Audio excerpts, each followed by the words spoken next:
Tunapoendelea kusherekea sikukuu ya Pasaka, tunaendelea kumwomba huyo mfufuka aendelee kufufua yale maisha yetu yaliyokufa, au talanta zetu zilizokufa, mahusiano yetu, biashara zetu, kazi zetu na ndoto zetu. Jana tulianza na somo linalosema mzunguko wa kiroho au mizunguko ya kiroho ya kifamilia,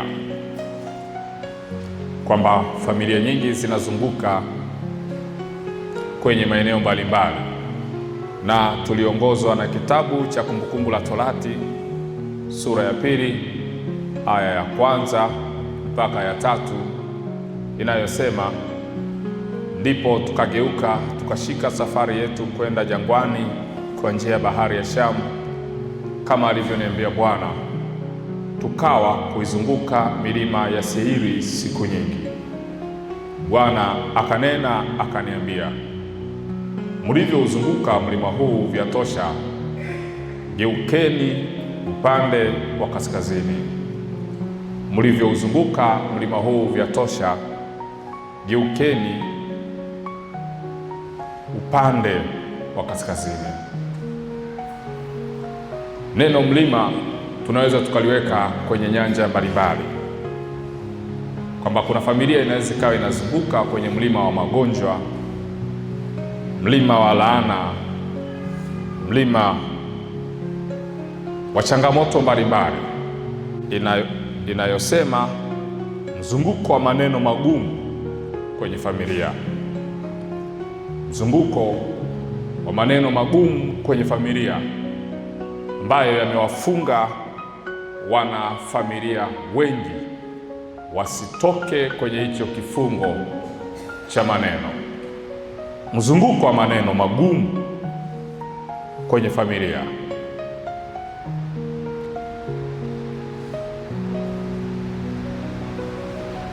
Mwaka juzi, kama sio mwaka jana, nilikutana na ndugu mmoja anayefanya kazi kwenye taasisi moja ya kimataifa ambayo ipo hapa Tanzania pia. Yule ndugu miaka 3 iliyopita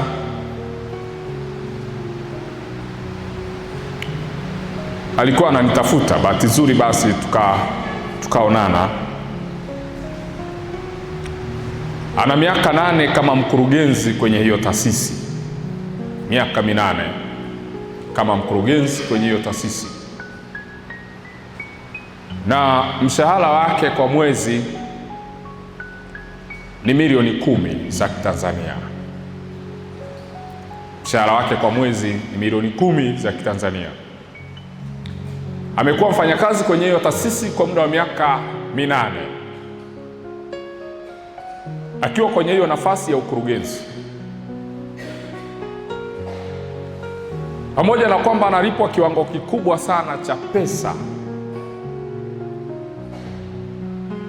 alikuwa hajawahi kumiliki hata uwanja wa 20 kwa 20, tunaweza tukasema hata uwanja wa $500,000. Alikuwa hana chochote anachomiliki kwenye maisha yake. Jambo hili lilikuwa linamsumbua sana. Kwa nini walio chini yake wana mafanikio makubwa kuliko yeye? Alikuwa anajiuliza anakosea wapi. Kwa hiyo tulipokutana, moja ya swali aliloniuliza ni kwamba mimi nimemkosea nini Mungu. Nikamuuliza, kwa nini unaliuliza hilo swali? Akasema, mimi ninapokea mshahara wa milioni 10 kwa mwezi, lakini tunavyozungumza sina hata sehemu ya kipande cha ardhi ninachomiliki kama mmiliki halali. Nikamuuliza, huo mshahara unapopata unaupeleka wapi? Labda unawekeza kwenye hati za serikali au kwenye hii mifuko ya UTT, hii mifuko ya kiwekezaji, au unanunua hisa kwenye mabenki mbalimbali. Akasema yote hayo siyafanyi. Nikaona kuzungumza naye ni ngumu. Nikamuuliza, kwenu mko wangapi? Akaniambia, tupo watoto wa kiume 4. Mmoja ni mimi ambaye ndo mtoto wa kwanza kwenye familia kuzaliwa. Ananifuatia mdogo wangu ambaye ni daktari bingwa wa mambo ya neuro, yuko Canada anafanya kazi.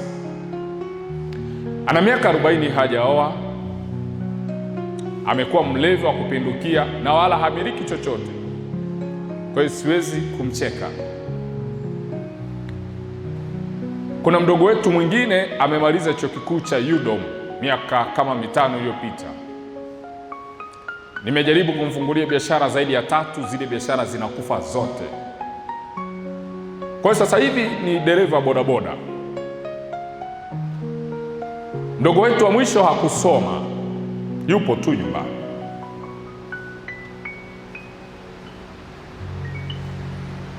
Nikamuuliza swali linalofuata, umemjengea mama yako nyumba kule kijijini au hata mjini?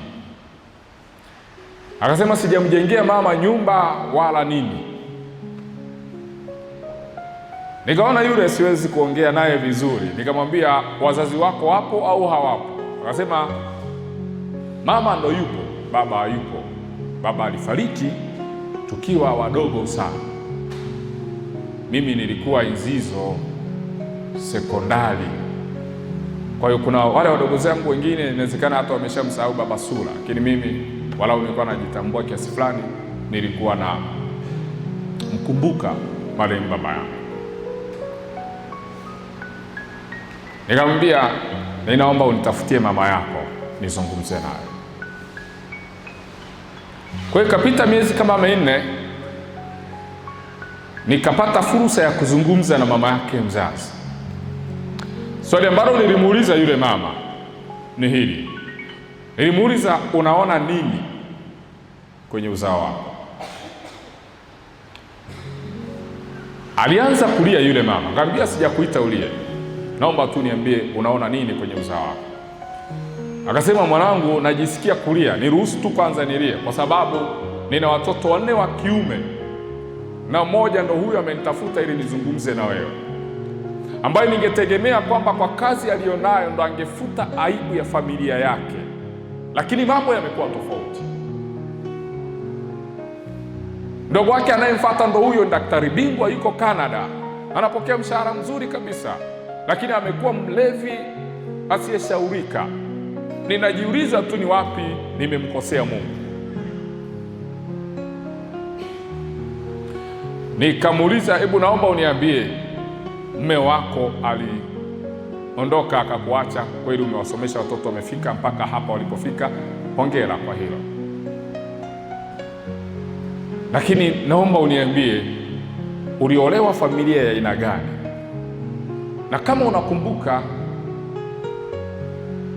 nini kilichotokea au kilichosababisha kifo cha mume wako. Akaniambia, nitakwambia mwanangu. Akaniambia, nimeolewa kwenye familia ambayo baba mkwe wangu alikuwa na wanawake 4 na wote walikuwa wamezaa, lakini ile familia niliyoolewa ilikuwa ni familia maskini sana. Mume wangu ndo alikuwa kijana wa kwanza wa ile familia kuleta matumaini kwenye ile familia, lakini bahati mbaya mume wangu alipotaka kuinuka kiuchumi alifariki. Kuna ghorofa alikuwa anajenga. Asubuhi siku hiyo ameniaga, akaniambia, mke wangu, ngoja nikaangalie mafundi wanaendeleaje na ule ujenzi wa ile ghorofa tunalojenga. Alimeniaga vizuri, kaambia sawa, nenda. Amefika, amekagua mafundi wanavyoendelea na ujenzi. Ile anawaaga, anatembea kidogo aingie kwenye gari lake aondoke, akajikwaa akaanguka akafa pale pale. Na mume wangu alipofariki ndugu, kwa sababu mume wangu alikuwa ameshapata hayo mafanikio, ameanza kuyapata. Ana ghorofa hilo alilokuwa anajenga, alikuwa na magari hizi haisi. Ndugu zake na mume wangu walininyang'anya kila kitu nilichokuwa nimepata na mume wangu, kwa kigezo kwamba watoto wake watalindwa au watasaidiwa na ndugu wa mume, kwa maana zile mali wazishikilie wao. Lakini sivyo bahati, hakuna aliyeonyesha nia ya kumsaidia mtoto wangu au watoto wa marehemu mume wangu. Lakini kile kifo ambacho mume wangu alikufa kilinitisha, na nilijua kwamba ni mitego ya familia. Siku ya msiba, baada ya kuwa tumezika, tumekaa kikao cha familia, wamechukua kila kitu cha mume wangu, wameniachia watoto. Kwa hasira nilisimama nikatamka neno hili, nasema kama niliolewa kwenye hii familia na nimekuja nimewazalia watoto wa kiume kwenye hii familia, na mume wangu ameondoka kwenye mazingira ambayo nyie mnaweza mkao mnayajua. Sasa leo ninatamka kama mwanamke niliolewa kwenye hii familia na nikaja nikazaa watoto kwenye hii familia, ninatamka kwamba kuanzia leo hakuna mwanafamilia wa aina yoyote atakayeinuka kiuchumi. Hakuna mwanafamilia yeyote atakayemiliki chochote. Akamaliza. Jambo moja alilisahau yule mama, kwamba maneno yale aliyotamka yalikuwa yanawahusu na watoto wake, kwa sababu ni damu ya ile familia.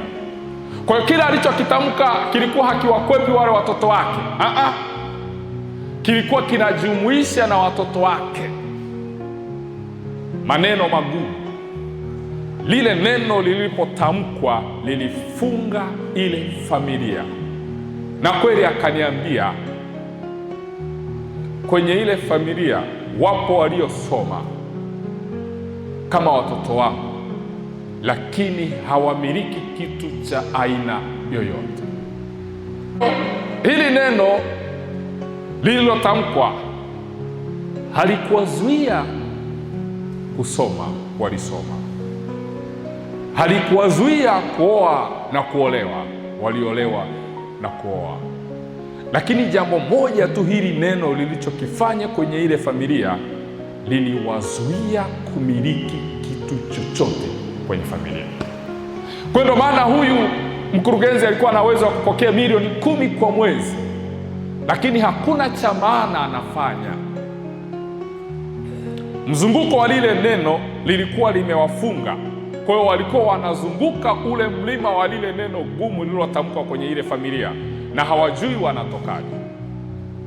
Ndio maana kuna neno linaweza likatamkwa kwenye familia likafunga mafanikio ya familia kizazi na kizazi, wote wakafungwa kwa sababu ya lile neno.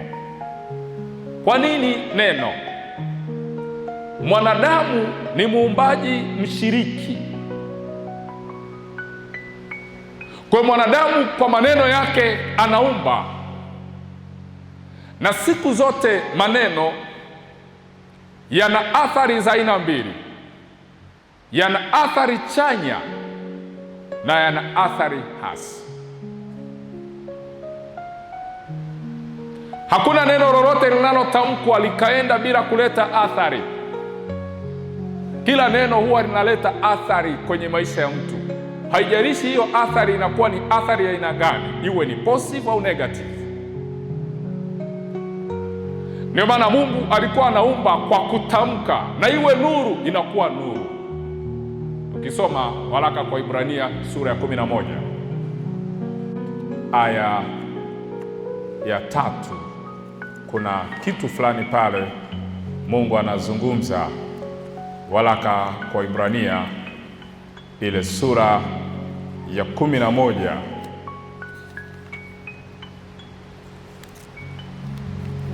waraka kwa Ibrania sura ya 11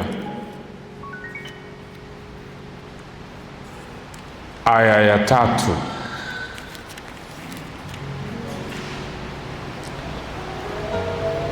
inasema hivi: kwa imani twafahamu ya kuwa ulimwengu uliumbwa kwa neno. Hebu sema neno. Uliumbwa kwa neno la Mungu, hata vitu vinavyoonekana havikufanywa kwa vitu vilivyo dhahiri. Kwa imani twafahamu ya kuwa ulimwengu uliumbwa kwa neno la Mungu. Kuna neno la mtu linaweza likaumba maisha yake yakawa mazuri, na kuna neno la mtu linaweza likaumba maisha yake yakawa mabaya. Ndio maana siku zote chagua aina ya maneno unayotamka juu ya maisha yako na unayowatamkia wengine ni maneno ya aina gani, kwa sababu yale maneno yanaweza yakaleta athari nzuri au mbaya kwenye maisha ya huyo mtu. Au ni aina gani ya maneno unayoweza ukawa unajitamkia. Hicho unachokitamka kwenye maisha yako kuna kitu kinaumba. Mnafikiri kwa nini nchi nyingi za Kiafrika ni maskini? Sio kwamba Afrika hawafanyi kazi, wanafanya. Sio kwamba hawana akili, wana akili. Sio kwamba hawana malengo, wana malengo. Sio kwamba hawana jitihada, wana jitihada. Labda mfano mzuri ni waulize swali mlioko humu ndani. Ni nani kwenye maisha yake, kwenye familia aliyokulia, ni wangapi walikuwa wanasikia baba zao na mama zao toka wangali wadogo mkiambiwa kwamba mwanangu, umezaliwa kwenye familia tajiri sana. Mwanangu, mimi na baba yako ni tajiri sana. Mwanangu, mimi na mama yako ni tajiri sana. Mwanangu, sisi ni matajiri sana. Ni nani amewahi kuyasikia hayo maneno kutoka kwa wazazi wake waliomzaa? Ni nani?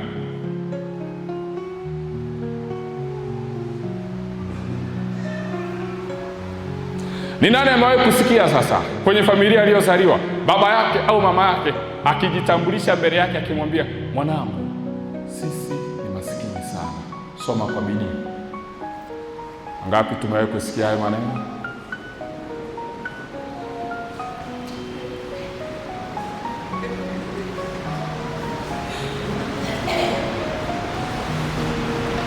Kwa umaskini ni neno ambalo limetamkwa na limetambulishwa na wazazi wako kwenye familia. Kitabu cha Injili ya Yohane sura ya 6 aya ya 63 inasema maneno ni roho. Maneno ni roho.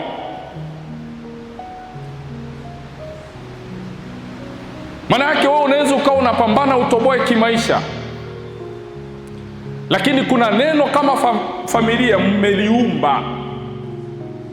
Kuna neno kama familia baba na mama wameliumba au wametoa utambulisho. Maana yake unaposema kwamba sisi ni maskini, unajitambulisha kwenye ulimwengu wa kimwili na ulimwengu wa kiroho. Ndio maana sasa nataka kuambia, chunguza. Watu wanaoongoza kuisema vibaya pesa huwa ni maskini. Maskini ndio utasikia anaizungumzia pesa vibaya. Maskini ndio utasikia anasema pesa ni shetani. Sasa unajiuliza, kama pesa ni shetani unaitafuta ya nini? Lakini tajiri wa aina yoyote hauwezi ukamsikia anaizungumzia pesa vibaya. Lakini unapoizungumzia vizuri unaivutia kwa upande wako.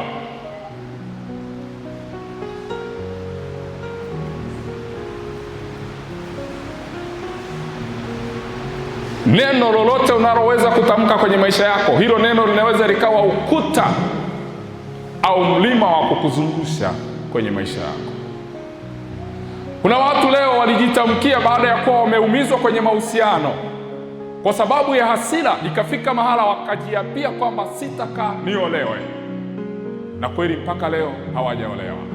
Kwa nini? Kuna kitu waliumba.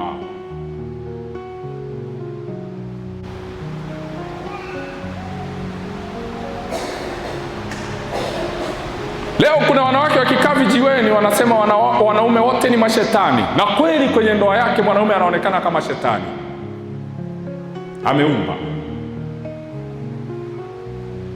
Kuna wanaume wanaweza wakakaa vijiweni wakasema wanawake wote ni sawa, na kweli kila mwanamke anayemuona anaona ni sawa, ndio maana inakuwa rahisi kutoka naye kimahusiano.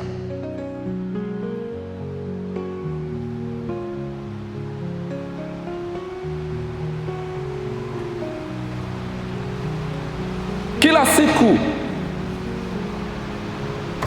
kuna mtu anaumba jambo kwenye maisha yake. Akipitia tu kwenye changamoto ya kawaida, utasikia anajitambulisha kwamba nina matatizo. Na ndio maana watu wengi wameumba sana kutokuwezekana, hali ya kutokuwezekana kwenye maisha yao. Kwa nini? Kila siku wanajiumbia hali ya kutokuwezekana, hali ya kutokufaulu, hali ya kutokuwa watu wa tofauti, hali ya kutokuwa watu wa kuthaminika. Kwa nini? Kile wanachokiumba kwenye maisha yao kupitia vinywa vyao. Ndio maana kuna baadhi ya familia ambazo, au kuna baadhi ya watu ambao changamoto haziondoki kwenye maisha yao. Kwa nini? Kila siku wanaita changamoto na wanajitambulisha kwamba ni watu wanaopitia changamoto. Kwa hiyo chochote unachokizungumza lazima ujue kwamba hicho kitu kinaumba hali fulani kwenye maisha yako, kiroho na kimwili. Ikifika mahala ukasema sitakuwa tajiri, uwe una uhakika kwamba umeumba hali ya kutokuwa tajiri kwenye maisha yako. Kwa hiyo ni nini utakachokutana nacho kwenye hali ya utafutaji wako? Maana yake ni kwamba utakuwa unakutana na vizingiti. Kwa nini? Kuna mlima wa kutokufanikiwa umeuumba kwenye maisha yako. Neno. Ni wazazi wangapi wamewatamkia watoto wao kwamba hawana akili? Na kweli hawa watoto wakikua wanaonekana hawana akili. Mtoto wa kike amekukosea kidogo tu na wamwambia kwa tabia hii hautakavolewa. Na kweli akikuwa haolewi, kuna neno limetamkwa kwenye maisha yake. Kwa tabia hii hautakuja ukae na mtoto wa kike, hautakuja uwe mwanaume bora. Na kweli haonekani bora hata kwa mke wake. Kwa hiyo roho ya kutokuwa bora inakuwa sehemu ya maisha yake.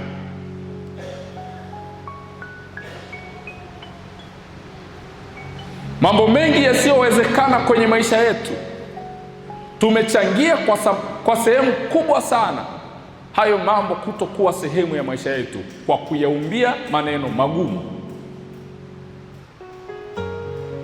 Sitafanikiwa, maana yake unavuta roho ya kutokufanikiwa iwe sehemu ya maisha yako. Sitafika mbali, maana yake unavuta roho ya kutokufika iwe sehemu ya maisha yako. Kwa hiyo kila utakachokuwa unafanya wewe una uhakika kwamba utakuwa unaishia njiani. Kwa nini? Umetengeneza au umetamka hali ya kutokufika mbali kwenye maisha yako.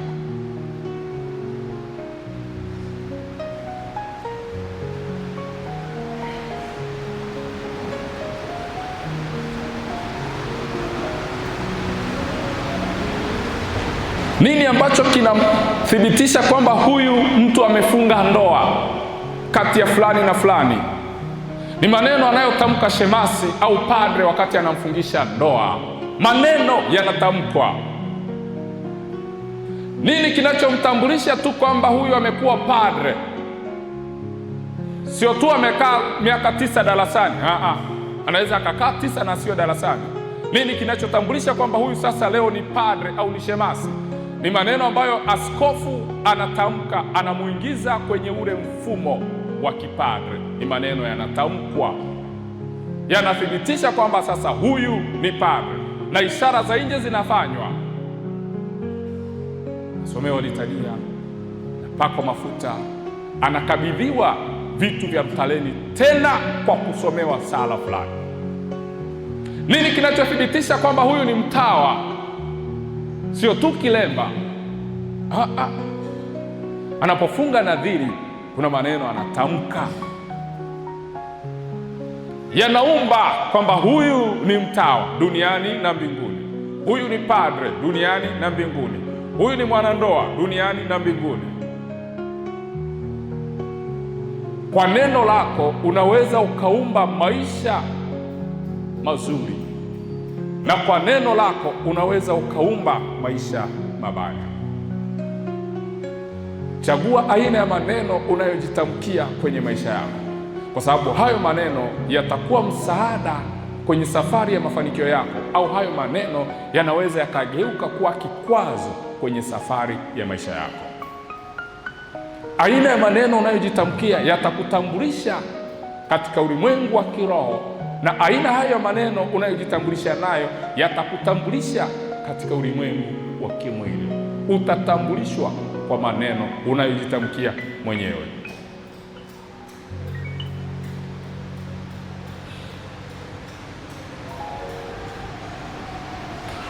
Mnafikiri mtu anapoenda kukuroga anaenda kufanya nini?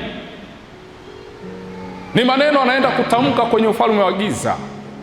Ameenda kwa mganga wa kienyeji, mtu amepeleka jina lako kwa mganga wa kienyeji. Akifika pale, mganga wa kienyeji anauliza, unataka tumfanyeje huyu mtu? Yule mtu anatamka maneno, maana yake anaumba.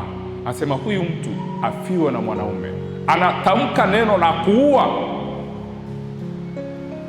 Hamjaelewa? Tusome kitabu cha Hesabu sura ya 22, kisa cha Balaki na Balaam. Kitabu cha Hesabu sura ya 22, ile aya, ingawa kisa ni kirefu, lakini sisi tutasoma pafupi. Hesabu sura ya 22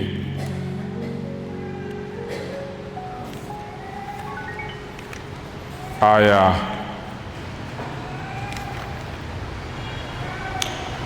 tuanzie aya ya kwanza mpaka ya 6. Kisha wana wa Israeli wakasafiri na kupanga katika nchi tambarare za Moabu, ng'ambo ya pili ya Yordani, karibu na Yeriko. Na Balaki mwana wa Sipori akaona mambo yote ambayo Israeli wamewatendea Waamori. Moabu akawaogopa hao watu sana, kwa kuwa walikuwa wengi. Moabu akafadhaika kwa sababu ya wana wa Israeli. Moabu akawaambia wazee wa Midiani, sasa jeshi hili la watu litalamba vitu vyote vinavyotuzunguka kama vile ng'ombe arambavyo majani na mashamba. Na Balaki mwana wa Sipori alikuwa mfalme wa Moabu zamani zile. Basi akatuma wajumbe kwa Balaam mwana wa Beori hata Pethori ulio kando ya mto, mpaka nchi ya wana wa watu wake. Semaje? Tazama, kuna watu waliotoka Misri. Tazama, wanafunika uso wa nchi, tena wanakaa kunikabili mimi. Basi njoo wewe, na kusihi unilaanie. Sikia hilo neno ambalo mfalme anatamka, na kusihi unilaanie watu hawa, maana wana nguvu kunishinda mimi. Labda nitaweza tupate kuwapiga, niwafukuze watoke katika nchi yangu, kwa maana najua ya kuwa yeye umbarikie kubarikiwa, na yeye umlanie hulaaniwa. Balaki alikuwa ni mfalme wa Moabu zamani zile. Alisikia habari za wana wa Israeli walipokuwa nchi ya kwa Waamori. Wanapovuka kuendelea na safari yao, anasikia kwamba watapita kwenye nchi ya Moabu. Balaki alikuwa ni mfalme, akapata hofu kwamba hata hao wana wa Israeli wakipita kwenye hii nchi ya Moabu, naweza nikapoteza nafasi yangu ya ufalme. Sasa kulikuwa na mganga maarufu nyakati zile aliyekuwa anaitwa Balaam. Huyu ni mganga aliyekuwa anaweza akasoma pengine nyota, akaelewa zina maana gani. Balaka anawatuma wasaidizi wake kwenda kumuita Balaam kwamba njoo. Msaada anaoenda kumtafuta huyu Balaki kwa Balaam sio msaada wa kijeshi. Jeshi anao. Sio msaada wa silaha. Silaha anazo. Alichokuwa anaenda kutafuta kwa Balaam, alikuwa anaenda kutafuta maneno tu. Maana yake alikuwa anatafuta laana. Kwa nini alikuwa anatafuta laana? Hakuna kizazi ambacho kina laana halafu kina ushindi ndani yake. Siku zote kizazi chenye laana huwa hakina ushindi. Kwa hiyo Balaki alikuwa anajua kwamba Balaam akiwalaani hawa wana wa Israeli na ile laana ikaishi kwao, hawatakuwa na uwezo wa aina yoyote wa kuwapiga wa Moabu. Ndio maana anaenda kumwita huyu Balaam atamke laana. Nini anachoenda kutafuta? Anaenda kutafuta msaada wa maneno. Sasa kwa nini Mungu hakuruhusu wana wa Israeli walaaniwe na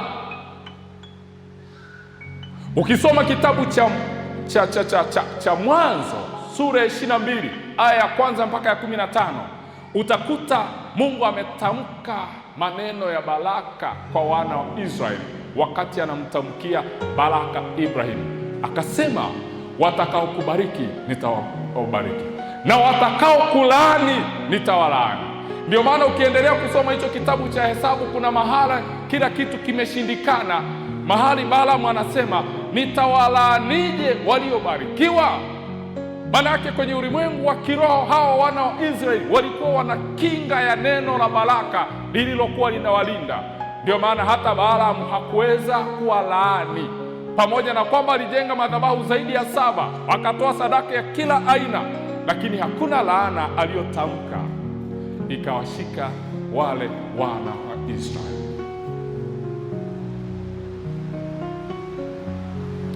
Kwa nini shetani anawashambulia watu wengi kwa urahisi sana? Kwa sababu hao watu wenyewe wametengeneza njia ya wepesi shetani kuwakabili kwa wepesi. Anapotaka kukuletea majanga, anaingia, anaona huyu mtu ni nini ambacho amekuwa akijitamkia kwenye maisha yake. Amekuwa akitamka majanga, tuumbe majanga yawe sehemu ya maisha yake. Inakuwa njia nyepesi sana. Niwaambie, ni vigumu sana mtu ambaye amezungukwa na baraka kwenye maisha yake shetani kumshambulia. Sio rahisi. Lakini ni vigumu kukuta mtu ambaye maisha yake hayako kwenye mfumo wa kibaraka, yaani hakuna neno ambalo linayalinda yale maisha. Ni rahisi sana huyo mtu kushambuliwa.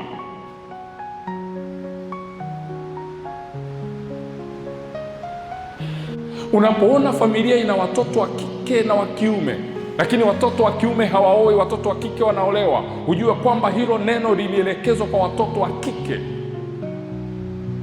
wao waolewe, lakini watoto wa kiume wasioe. Neno mwaka huu nikiwa Shinyanga, kuna familia moja ilinifuata.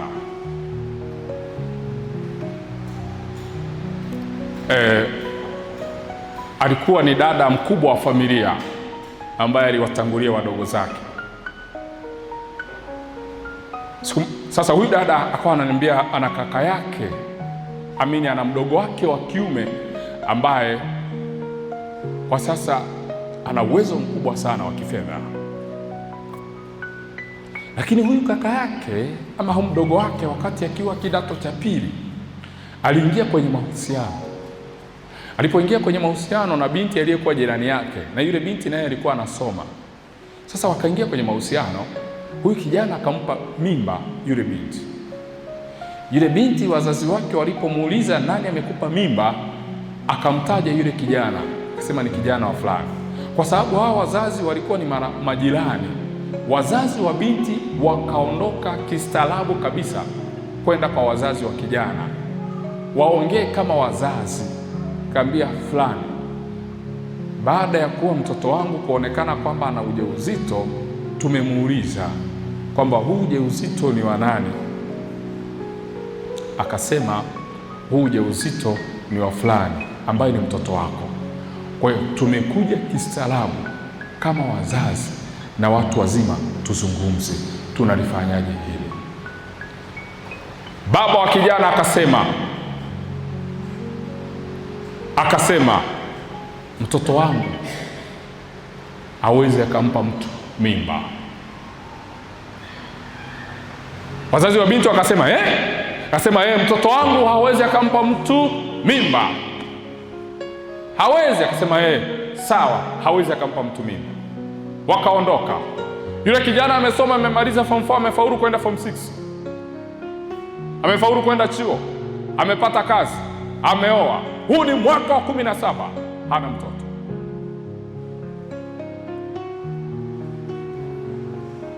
Mwaka wa 17 huu hana mtoto. Nini?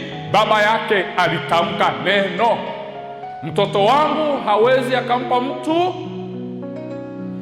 Si mnaelewa?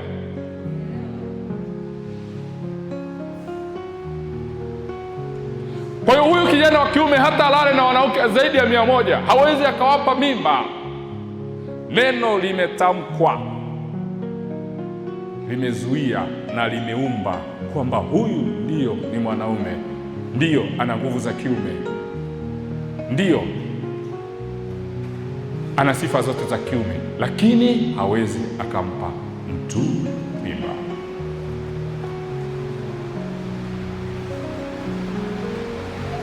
Kwa tulipokuwa tunafundisha hili somo, huyo dada mkubwa akashtuka, akasema hichi ndicho kilichomfunga kaka yangu, kwa sababu haya maneno baba yangu aliyatamka nikiwa nasikia, na hawa majirani walipokuja kwa ajili ya hili jambo nilikuwepo, kwa sababu nilikuwa binti mzima na nilikuwa najitambua.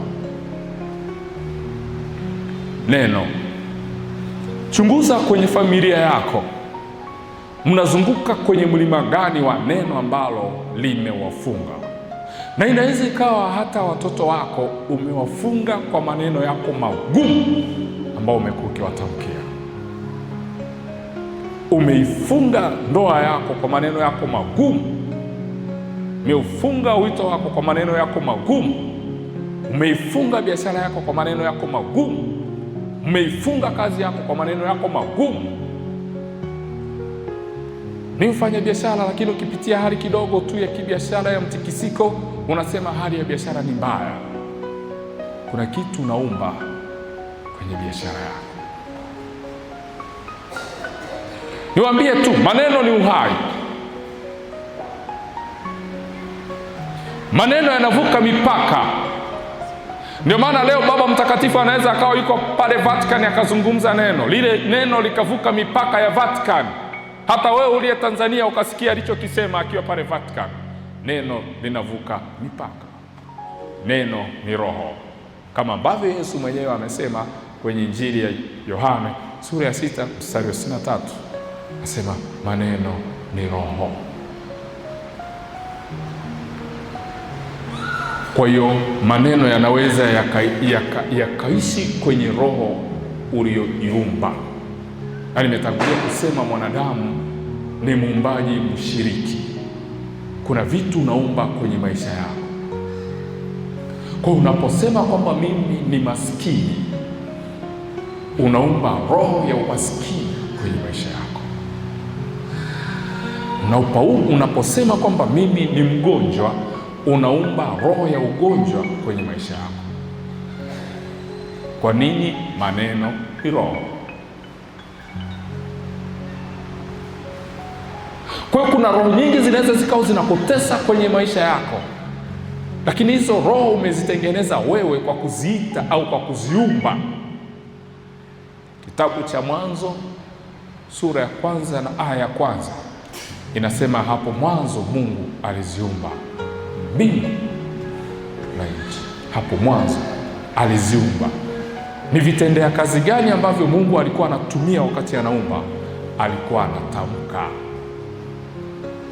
Ndio maana tumetoka kusoma kwenye kitabu cha waraka kwa Ibrania sura ya 11 aya ya 3 kwamba twafahamu kwa imani, twafahamu kwamba ulimwengu uliumbwa kwa neno. Umaskini unaumbwa, utajiri unaumbwa, afya inaumbwa, magonjwa yanaumbwa, uwezekano wa maisha mazuri au mabaya unaumbwa kupitia maneno.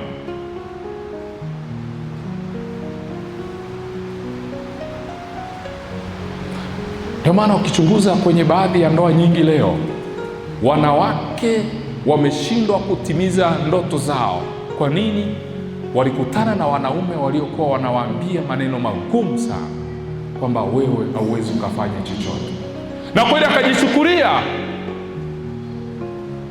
kwamba hawezi akafanya chochote. Kwa hiyo roho ya kutokufanya chochote ikaumbika ndani yake. Hauwezi ukafika popote. Roho ya kutokufika popote ikaumbika ndani ya mtu.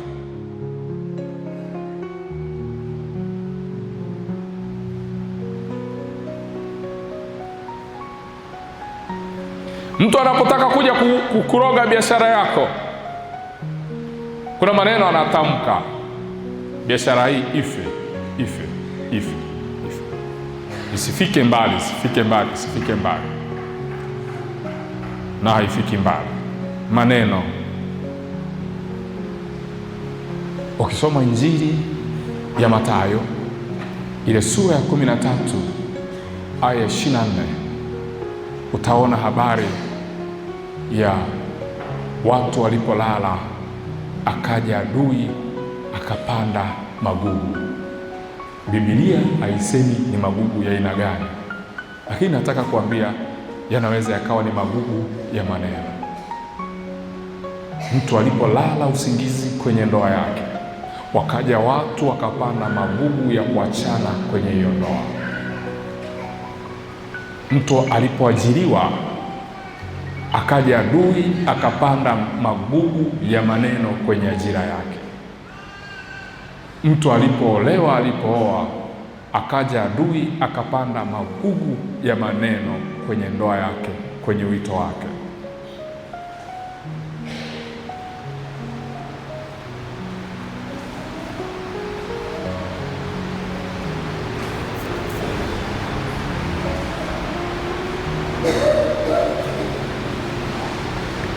Nilikutana na shemasi moja wa shirika fulani, unaelekea mwaka wa 4, akiwa shemasi, na impediment yake hakuna chochote ambacho amekifanya, lakini amesimamishwa tu. Nilivyozungumza naye akaniambia, nakumbuka kuna siku tu from nowhere mlezi wangu aliniambia hautakuwa padre. Alinitamkia hilo neno, sema nimefunga nadhiri za milele, nimepata ushemasi, lakini mpaka leo sielewi kuna ugumu gani mimi kupewa daraja takatifu la upadre.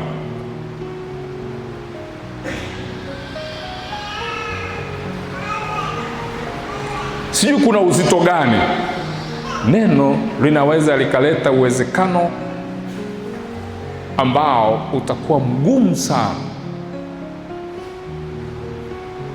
kwenye maisha yako na kwenye eneo lako lolote unaloliendea.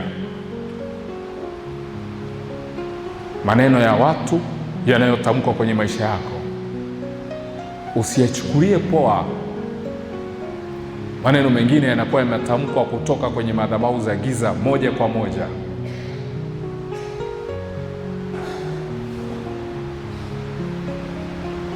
Maneno mengine unaweza kuwa unatamkiwa kama utani, lakini ni mbegu, kwa sababu kila neno ni mbegu na hakuna mbegu isiyoota.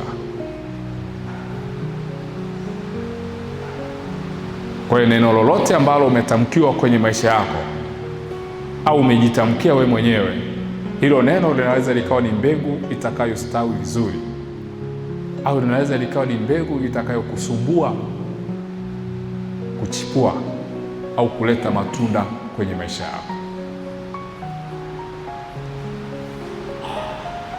Neno linaweza likafunga juhudi zako.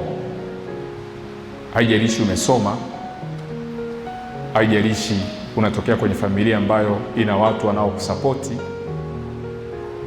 haijalishi una juhudi. Ni watu wangapi leo ambao wana juhudi lakini maisha yao yako pale pale?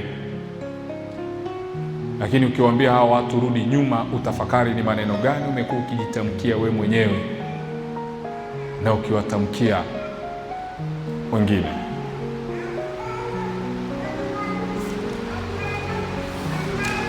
Toka nchi hii ipate uhuru, wamepita marais kadhaa. Kwenye masikio yangu nimewaona marais wengi tu wa nchi hii, lakini rais mmoja nilimsikia akitamka kwamba Tanzania ni nchi tajiri. Alifika wapi?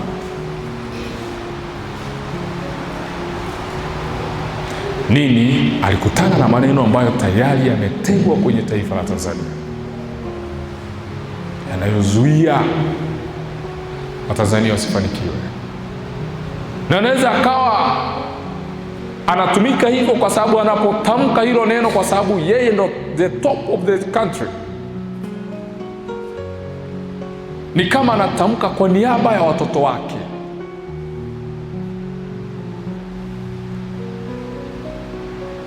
Akisema kule juu kwamba sisi ni maskini, maana yake amemtamkia karibia kila mmoja umaskini. Unashangaa sasa, nchi yenye watu milioni 5 inasaidia nchi yenye watu milioni 61. Aibu gani hiyo?